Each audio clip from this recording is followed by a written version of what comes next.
ام المومنین بی خدیجۃ الکبریٰ سلام اللہ علیہا کی یاد آ گئے آپ کو، اور آقا علیہ الصلوۃ والسلام غمگین ہو گئے، حضور نبی کریم کی آنکھ سے آنسو بہنے لگے۔ حضور نبی کریم نے فرمایا کیا بات ہے؟ کہا کہ آپ کی شہزادی زینب جو ہے اپنے خاوند ابو العاص کو آزاد کرانے کے لیے فدیہ کے طور پر یہ ہار کو بھیجا ہے۔ تو آپ آقا علیہ السلام نے ابو العاص کو بلایا اور فرمایا کہ ٹھیک ہے تم کو آزاد کر دیا جائے گا، مگر ایک بات پر ایک وعدہ کرنا ہوگا تمہارے کو۔ بولے وعدہ کیا ہے؟ رہائی کے بعد، رہائی کے بدلے تم کو تو آزاد کیا جا رہا ہے، مگر رہائی کے بدلے کیا کرنا ہے؟ مکہ المکرمہ جا کر زینب کو جو ہے مدینہ شریف کو تم کو بھی جانا ہوگا۔ تو ابو العاص نے وعدہ کر لیا۔ حضور نبی کریم نے زید بن حارثہ اور دیگر اصحاب کو مکہ المکرمہ بھیجا کہ وہ سیدہ زینب رضی اللہ تعالی عنہا کو مدینہ شریف لے آئے۔ تو ابو العاص پہلے چلے گئے تھے، انہوں جو ہے جا کے اپنے چھوٹے بھائی کنانہ کے ساتھ سیدہ زینب کو مدینہ پاک روانہ کیا۔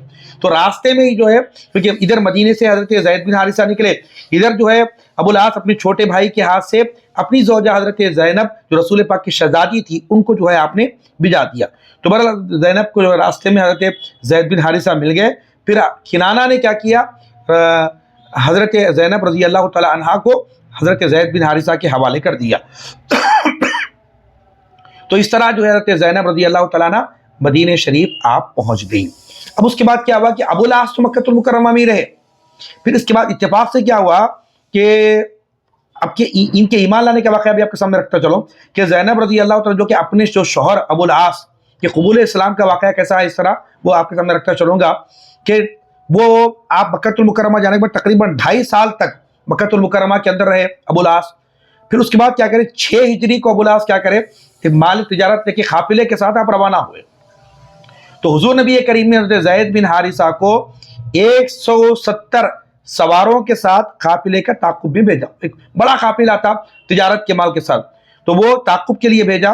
چنانچہ جو ہے اس وقت میں حضرت زید بن حارثہ 170 سواروں کو لے کر جو ہے آپ پہنچ کر قافلے پر حملہ کر دیا، اور یوں تمام مال و اسباب میں قبضہ کر لیا گیا پورا اس میں۔ تو ابو العاص پناہ لینے مدینہ شریف میں اپنی زوجہ، کیونکہ وہ حملہ کرنے کے بعد جب پورے مال پر قبضہ ہو گیا اہل ایمان کا، تو آپ کیا کریں اپنے آپ کو بچانے کے لیے سیدہ زینب رضی اللہ تعالیٰ عنہ اپنی زوجہ کے پاس پہنچے، اور سیدہ زینب پھر حضور کی بارگاہ میں آ کے سفارش کی ابو العاص کی کہ بابا جان اس میں ابو العاص کا کافی مال ہے جو آپ کے حکم سے اہل ایمان پر یہ قبضہ ہو گیا ہے۔ تو حضور نبی کریم صلی اللہ علیہ وسلم نے کیا کیا، سیدہ زینب کی بات کو، اپنی شہزادی کی بات کو سن کر آپ نے پورا مال جو ہے جو ابو العاص کا تھا وہ واپس کر دیا۔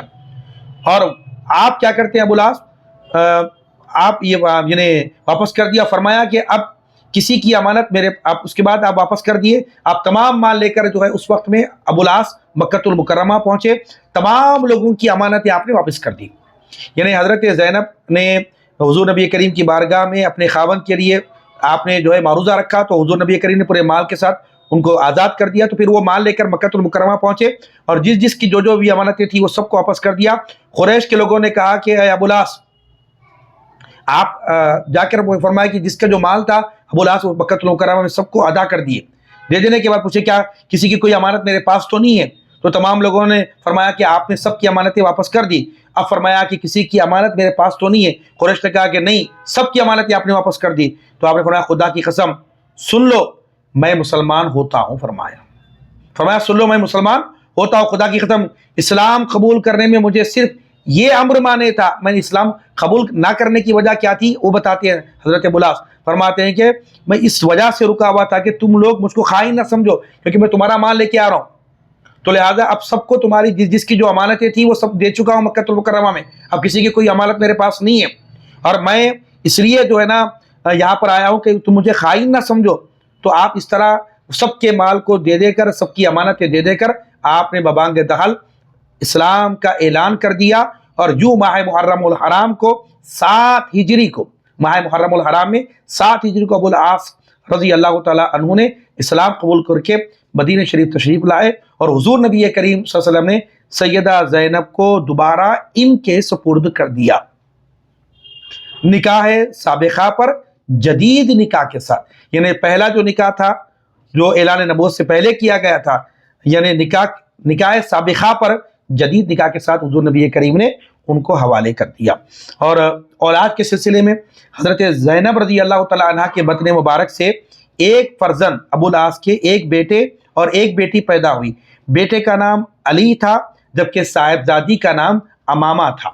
اب آئیے سیدہ زینب کے وصال کے سلسلے میں انشاءاللہ تعالیٰ آپ کے جو شہزادے اور شہزادی کے ہم تذکروں کو حضور نبی کریم کے نواسے اور نواسیوں کے ضمن میں ہم برابر آپ کے سامنے بیان کریں گے. اب آئیے سیدہ زینب حضور نبی کریم کی شہزادی کے وصال کے تعلق سے کچھ باتیں آپ پہ گوشت گزار کروں گا. حضور نبی کریم صلی اللہ علیہ وسلم کی حیات ظاہری میں ہی 8 ہجری کو مدینہ شریف میں آپ کا وصال ہوا. ام ایمن رضی اللہ تعالی عنہا، ام المومنین سیدہ سودا رضی اللہ تعالی عنہا، ام المومنین ام سلمہ رضی اللہ تعالی عنہا اور ام عطیہ رضی اللہ تعالی عنہا نے حضرت زینب رضی اللہ تعالی عنہا کو غسل دیا. پھر حضور نبی کریم نے طریقہ خود آ کر بتایا تھا اس وقت میں، اور 3 یا اس سے زائد بار غسل دیا جائے. پانی میں بیری کے پتے ملائے. پہلا جس پانی سے غسل دیا گیا سیدہ بی بی زینب کو وہ بیری کے پتوں سے غسل دیا گیا تھا، جبکہ آخری جو غسل تھا جب باری آئی تو آپ نے کافور اگر دیگر روایت کے مطابق مشک ملا دیا تھا اور فرمایا کہ جب غسل دے چکو تو مجھے بتانا. چنانچہ غسل کے بعد حضور نبی کریم صلی اللہ علیہ وسلم نے اپنی جو چادر تھی وہ جو تیبن جو ہے آپ جو ان کو عطا کیا، فرمایا ان کی کفن بنا دیا جائے، فرمایا یعنی کفن کا کپڑا بنا دیا جائے. تو پتہ یہ چلا سبحان اللہ حضور نبی کریم صلی اللہ علیہ وسلم کی یہ جو شہزادی ہیں سرکار دو عالم نے ان کو 3 پانی سے غسل دینے کا حکم فرمایا، اور حتیٰ کہ اپنی جو چادر تھی آقا علیہ السلام نے عطا کی، فرمایا کہ میری یہ شہزادی کو یہ چادر میں کفن دیا جائے. اور ایک روایت کے مطابق یہ کہ غسل کا آغاز دائیں جانب سے یعنی اعضائے وضو سے کیا جائے. ام عطیہ فرماتی ہیں کہ ہم نے ان کے بالوں سے 3 لٹیں بنائی اور انہیں پشت پر ڈال دیا، اور حضور نبی کریم نے نماز جنازہ پڑھائی اور خود قبر میں اترے اور انہیں سپرد خاک کیا. سبحان اللہ. پتہ کیا چلا کہ آقا علیہ السلام نے خصوصیت کے ساتھ اپنی شہزادی کا ایسا اہتمام کیا. ان کے وصال کے بعد آقا علیہ السلام ان کی خود نماز جنازہ پڑھائی اور آقا علیہ السلام خود بنفس نفیس ان کی قبر میں اترے اور انہیں اپنے ہاتھوں سے جو ہے انہیں آپ کو آپ نے دفن فرمایا. اور آپ صلی اللہ علیہ وسلم کے چہرے مبارک پر اس وقت حزن و ملال کے آثار نمایاں تھے. حضور نبی کریم بہت مغموم تھے اور آقا علیہ السلام کی آنکھوں سے بے ساختہ آنسو بہ رہے تھے، جس کا تذکرہ امام بخاری امام مسلم نے اپنی کتابوں میں بیان فرمایا. اور آقا علیہ السلام فرما رہے تھے کہ زینب میرے سب سے اچھی لڑکی تھی، فرماتے ہیں آقا علیہ السلام، یعنی میری بیٹیوں میں سب سے اچھی لڑکی آقا فرماتے ہیں، اور جو میری محبت میں ستائی گئی، فرماتے ہیں آقا علیہ السلام. مطلب یہ تھا کہ حضرت زینب رضی اللہ تعالی عنہا نے دعوت حق قبول کرنے کے بعد بے شمار مصائب جھیلے.